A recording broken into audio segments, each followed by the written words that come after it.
Al-Imran ayat 164. Laqad manallahu 'alal mu'minina idz ba'atsa fihim rasulan min anfusihim yatlu 'alaihim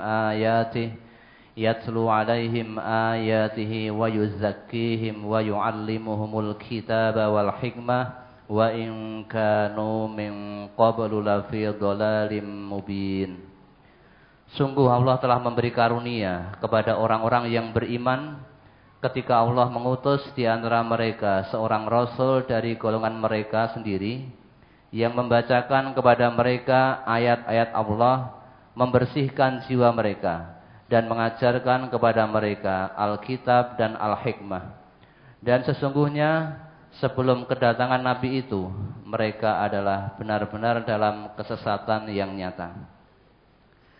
Kebanyakan orang merasa sukses kalau sudah mendapatkan kedudukan yang tinggi dan harta yang melimpah. Agama hanya untuk sampingan saja kalau sempat. Mereka tidak mendasari anak-anak dengan pendidikan agama. Mereka lebih bangga kalau anak-anaknya unggul dalam hal keduniaan. Bagaimana Ustadz? Agar untuk ke depan mindset mereka berubah sehingga negeri ini menjadi negeri yang baik. Kamu enggak usah mikir mereka, pikirin awakmu dhewe wae. Ya dah. Memang yang sekarang ini orang mengatakan yang disebut sukses, orang sukses itu kalau itu ekonominya, hartanya banyak, ya enggak? Pangkatnya tinggi, mempunyai jabatan yang terhormat. Ya, itu yang dikatakan orang sukses. Maka untuk mencapai kesuksesan itu, ya itu aja yang diarah, itu aja. Kalau sudah tercapai itu, jadi orang sukses. Kemana-mana dikawal, kemana-mana dihormati, ya. Mobilnya mewah, tidak hanya satu. Supir wis eneng, buka pintu mobilnya dibukake, nutup ditutupke. Udah wis ora ngopo-ngopo to? Lah mbukake dibukake kok. Nutup ditutupke. Apalagi? Wis kari enak-enak tok, abane begitu. Itu orang sukses. Pandangan orang sekarang umumnya seperti itu. Ya biar dong dia merasa suksesnya begitu. Ya. Tapi orang yang beriman jangan terperdaya yang begitu itu. Jangan terperdaya. Mobilnya banyak, sukses, ya dah. Malah satu mobil, bukan mobil, sepeda motor. Sepeda motor aja harganya berapa miliar gitu loh. Urung sempat numpai. Urung sempat numpai. Itu hadiah sepeda motor. Mobilnya mewah. Wes, sudah sukses. Wes tercapai itu semua. Sekarang ora iso nganggo. Ya. Ada yang stroke, ada yang sehat, tapi terpaksa tidak boleh tidur di rumah itu. Suruh tidur di mana? Ya, di Hotel Prodio. Wah, panggil nanti panggil KPK, panggil ini ya sudah. Tapi kamu sudah pernah sukses. Nah, maka itulah Allah katakan wa mal hayatud dunya illa mataul ghurur. Kalau sukses hanya dapat mencapai jabatan tinggi, bareng wis rampung len jabat mlebu penjara. Ya, harta banyak, bareng wis rampung len jabat hartanya disita. Ya dah? Sukses apa? Lah yang begitu itulah. Kalau kamu merasa dengan dunia itu mensukseskan hidupmu, ketahui itu dunia itu kesenangan yang menipu. Maka Allah mengatakan la yaghurrannaka taqallubul ladzina kafaru fil bilad mata'un qalil summa ma'wahum jahannam. Coba dibaca ayat. La yaghurrannaka taqallubul ladzina kafaru fil bilad mata'un qalil summa ma'wahum jahannam wa bi'sal mihad. Janganlah sekali-kali kamu terperdaya oleh kebebasan orang-orang kafir bergerak di dalam negeri. itu hanyalah kesenangan sementara. Kemudian tempat tinggal mereka ialah jahanam, dan jahanam itu adalah tempat yang seburuk-buruknya. Ya. Jangan kamu orang beriman, jangan terperdaya. Jangan kepingin. Ya, orang kafir. Lah itu kan orang kafir. Saya tidak pengen orang Islam. Kalau orang Islam itu tidak mencari. Kalau orang yang beriman tidak mencari kebahagiaan hidup itu di dunia. Karena Allah telah mengarahkan ya ayyuhalladzina amanu, Allah memerintahkan orang yang beriman itu diingatkan oleh Allah. Wabtaghi fi ma ataqallah darul akhirah. Carilah bahagia hidup itu nanti di kampung akhirat. Kalau orang yang beriman mencari bahagia hidup itu di akhirat. Apa tidak boleh memiliki dunia? Wala tansa nasibaka minad dunia jangan dilupakan. Kalau kamu ingin mencari bahagia hidup di akhirat, tapi tidak melupakan hidup di dunia, cara mencari dunia tidak seperti orang kafir tadi. Tidak mengenal halal haram, pokoknya saya dapat banyak, itu aja. Mbok entuk sing pundi, tidak peduli halal maupun haram.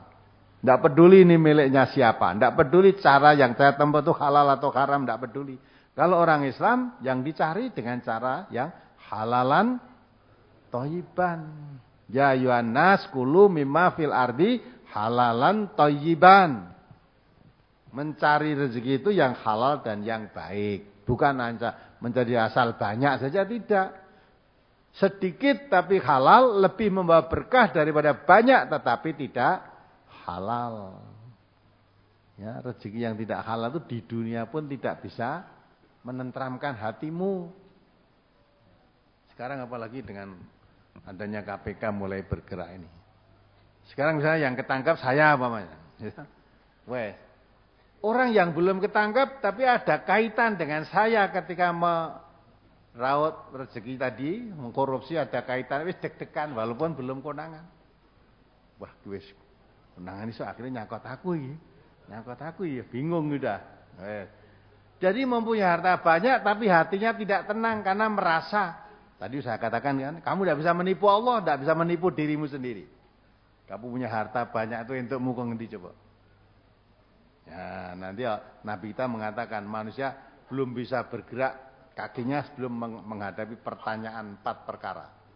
Salah satu di antaranya, kamu dapat harta dari mana, kamu gunakan untuk apa.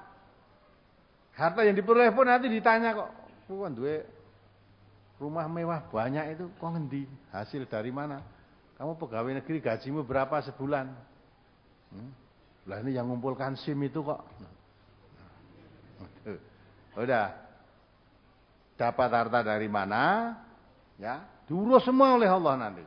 Setelah itu kamu gunakan untuk apa? Itu diurus juga oleh Allah. Latus aluna yauma idin anin naim. Maka jangan berbangga-bangga hati. Ya, kalau kamu punya harta banyak, apalagi zaman sekarang itu, sing dihormati sekarang itu hartanya kok. Ya, ada orang kaya, walaupun dia itu hasil curian kekayaannya, itu lebih dihormati daripada orang yang melarat tidak punya harta, tapi dia orang yang beriman, disepelekke. Gitu. Maka kalau pandangan dia seperti itu biar mereka, biar bisa menikmati. Kalau orang-orang kafir, kalau tidak begitu malah rugi.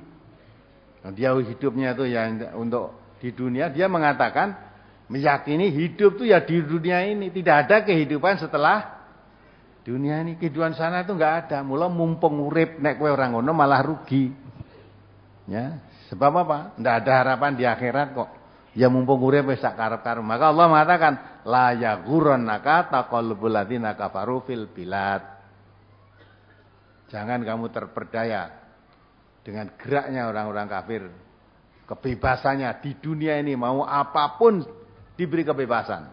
Katakan oleh Allah, mata'un qalil, itu kesenangan yang sedikit. Setelah dia bisa menikmati kesenangan sedikit duniawiyah tadi, summa ma'wahum jahannam. Kemudian saya paksa dia harus menjalani masuk jahanam. Ya, wa bi'sal mihad, jahanam itu tempat yang seburuk-buruknya untuk tempat tinggal. Nah itu. Maka kalau orang yang beriman, bahagia hidup itu nanti di akhirat. Di akhirat. Sadar, apa yang dimiliki itu tidak ada manfaatnya. Kita nanti kalau sudah mati aja nggak ada manfaatnya kok. Yauma la yanfa'u malun wala badun illa man atallah biqalbin salim. Kalau Allah sudah memanggil kita, ruh kita diambil oleh Allah, harta kekayaan kita, mobilnya mewah berapa, rumahnya berapa, istrinya berapa, anaknya berapa, ya, perusahaannya berapa, udah tidak ada manfaatnya semua. Malun wala banun, dan anak cucunya. Anak cucunya ada yang jadi ketua mahkamah konstitusi, ada jadi mahkamah agung, jadi hakim agung, jadi jaksa agung, pokoknya agung kabeh lah. Agung kabeh. Ya. Itu tidak ada gunanya nanti. Setelah kita dipanggil oleh Allah, la yanfa, tidak ada manfaatnya. Tidak bisa menolong apapun. Di hadapan Allah bertanggung jawab sendiri. Hasil yang kita peroleh tidak halal, panggilkan anak-anakmu yang agung-agung kabeh tadi, tidak bisa apa-apa. Ya, Allah enggak takut. Akan ditebus karena anakmu urunan kabeh, nguruni nggo nebus kamu. Wattaqu yaumal la tajzin nafsun an nafsin say'an wala yuqbalu minha adlun wala tanfa'uha syafa'atun wala hum yunsarun. Takutlah kamu pada suatu hari. Kalau manusia sudah mati nanti, ya dah. Hari itu seorang tidak bisa menggantikan orang lain sedikit pun. Tidak ada tebusan yang bisa diterima. Tidak ada syafaat yang bisa memanfaati pada dirinya. Dan tidak akan ditolong. Jadi bertanggung jawab di hadapan Allah apa yang dilakukan ketika hidup di dunia.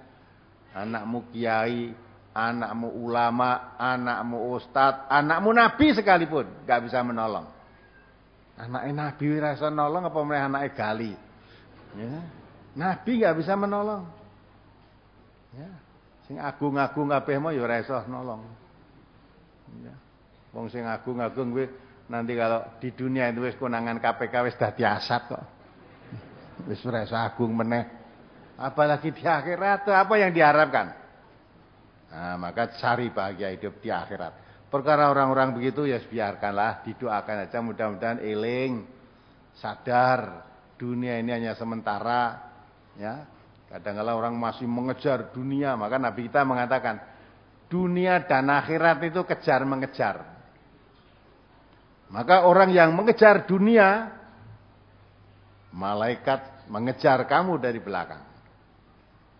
Dunia yang kamu kejar belum tertangkap, sudah ditangkap oleh malaikat maut, sehingga kamu mati, duniamu belum kecekel.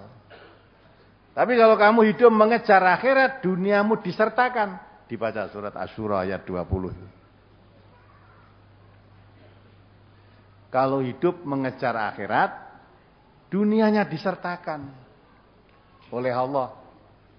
Maka mati mendahului, ya, mati dunianya dapat juga. Jadi dapat dunia dan dapat akhirat dan dunianya pun dapat. Tapi kalau orang hidup pikirannya dunia, bangun tidur pikir dunia, bangun tidur dunia, dunia yang kamu kejar, yang kamu pikir belum tertangkap, kedahuluan mati kan. Tidak sempat mencari bekal untuk akhirat, sudah mati dulu. Sehingga duniamu tidak tertangkap, tidak berhasil, akhirat nggak punya sanggup apa-apa menghadap Allah, rugi dunia akhirat. Dibaca surat Asy-Syura, surat ke-42 ayat 20. Man kana yuridu harsal akhirati nazid lahu fi harsih wa man kana yuridu harsad dunya nu'tihi minha wa ma lahu fil akhirati min nasib. Barang siapa yang menghendaki keuntungan di akhirat, akan kami tambah keuntungan itu baginya. Dan barang siapa yang menghendaki keuntungan di dunia, kami berikan kepadanya sebagian dari keuntungan dunia, dan tidak ada baginya suatu bagian pun di akhirat. Ya, itu kan. Siapa hidup ini mencari keuntungan hidup di akhirat, maka Allah arahkan wabtaghi fima ataqallah darul akhirah. Carilah kebahagiaan, keuntungan itu di akhirat kelak. Kalau kita hidup mencari keuntungan di akhirat, saya tambahkan, Allah katakan tambahkan, artinya dunianya disertakan. Jadi orang yang hidupnya mengejar bahagia di akhirat itu dunianya tidak saya enggak, dunianya disertakan oleh Allah. Artinya akhiratnya didapat, dunianya pun didapat. Tapi siapa yang hidup mencari keuntungan di dunia saja tanpa memikirkan bekal hidup di akhirat, padahal dunia itu bagaimanapun juga kata Allah itu mata'un qalil, kesenangan yang sedikit, mata'ul ghurur, kesenangan yang menipu. Lah kok kamu cari? Maka kamu akan tertipu oleh dunia itu. Wa malahum fil akhirati min nasib. Karena hidupmu hanya mencari dunia aja, tidak pernah pikir bekal hidup di akhirat, maka akhirnya di sebagian dunia diberikan oleh Allah, tidak semuanya. Kita mencari di dunia itu kepengen apalah. Ya, kepengen apa? 10 macam keinginan kita di dunia mungkin hanya satu diberikan oleh Allah. Tidak semua tercapai, tidak. Ya. Nah di akhirat kamu tidak dapat bagian. Nasib itu bagian. Wa malahu fil akhirati min nasib, maka bagi mereka tidak ada bagian di akhirat.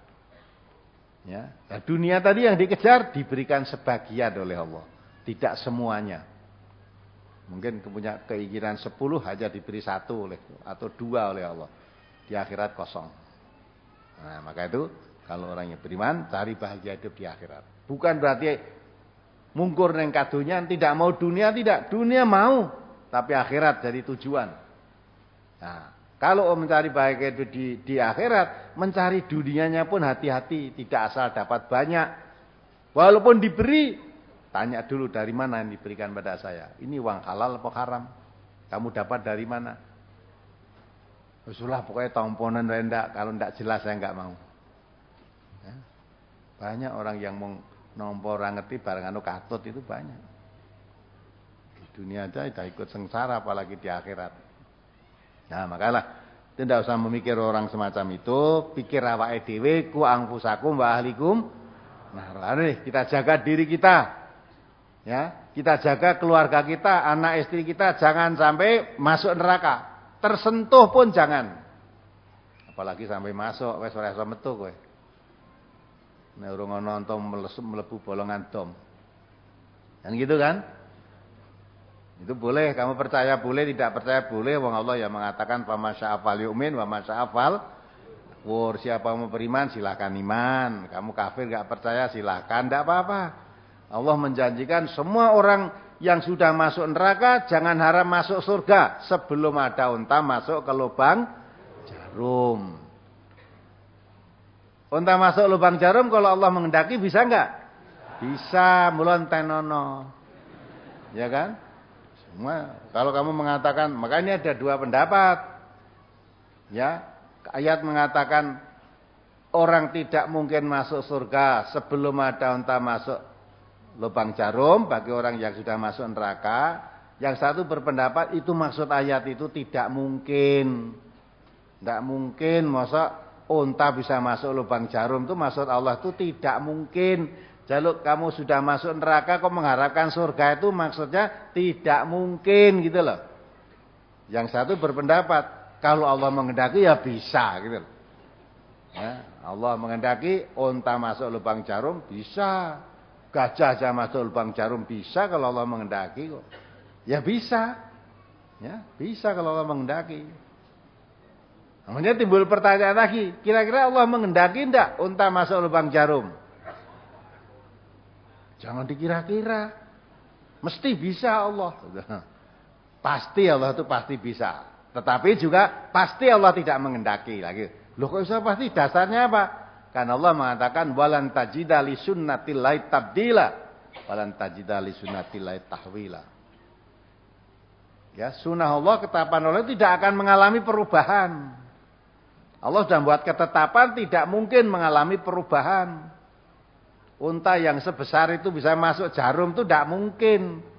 Kalau unta sebesar itu masuk lubang jarum yang kecil berarti mengalami perubahan.